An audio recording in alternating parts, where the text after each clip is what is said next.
I chose to do the Young Mania Rating Scale, or YMRS, for my assessment instrument presentation. A citation is listed below.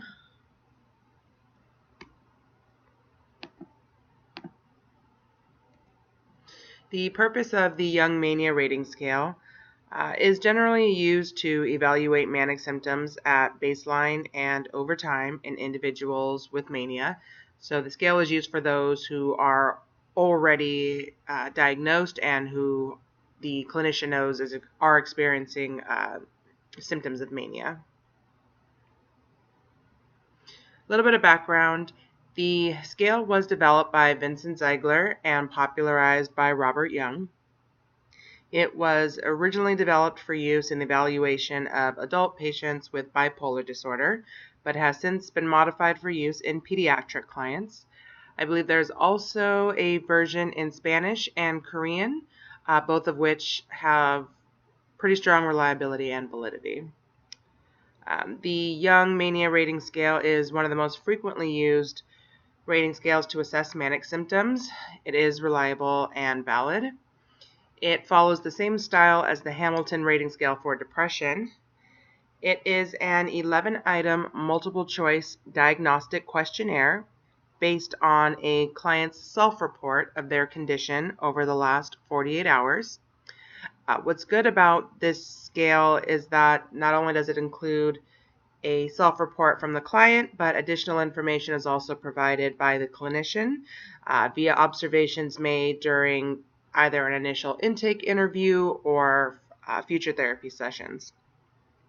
And baseline scores can vary widely depending on the client's presentation of mania, depression, or arrhythmia, which is also one of the issues with this scale when it comes to scoring it if a clinician's not fully aware of how to use the scale in relation to their client. And just a side note on euthymia is a tranquil mental state or mood. It is often used to describe a stable mental state or mood in those affected with bipolar disorder that is neither manic nor depressive, yet is distinguishable from healthy controls. For anyone who didn't know what that word meant, because I surely did not. Moving on to design. There are 4 items that are graded on a scale of 0 to 8.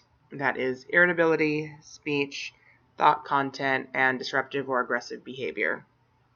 These items are given 2 times the weight of the others on the scale to compensate for poor cooperation from severely ill clients.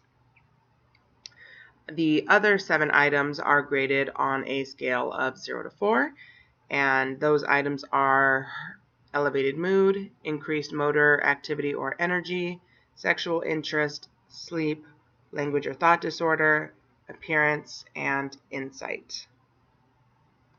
So just a couple strengths and limitations. Some of the strengths of the Young Mania Rating Scale include brevity. It's short, again, it's only 11 items. It's widely accepted use. It's been around since the 70s and is reliable and valid. And its ease of administration, just to self-report from the client across those 11 items, and then also the observations from the clinician over those 11 items. One of the limitations of the scale is that it really has limited application to populations who have a diagnosis other than mania, so it wouldn't be a good scale to use, say, to evaluate anxiety. And then scoring. The purpose of each item is to rate the severity of that abnormality in the client. When several features are listed for a grade of severity, the presence of only one of those features is required to qualify for that rating. So, for example, one of the features on a level of 4 might include euphoric, inappropriate laughter, or singing. In order to receive that score, severity score of 4, the client would only have to exhibit one of those features, either euphoria, inappropriate laughter, or singing, they wouldn't have to exhibit all three. And the use of whole or half point ratings of one's experience is actually encouraged by those who develop the scale. And here is just a snapshot to see how the rating goes. So this is just 4 out of the 11 items. So you can see on the top left, elevated mood, and then you would have the client self-report in the last 48 hours, which of these features matches their symptoms.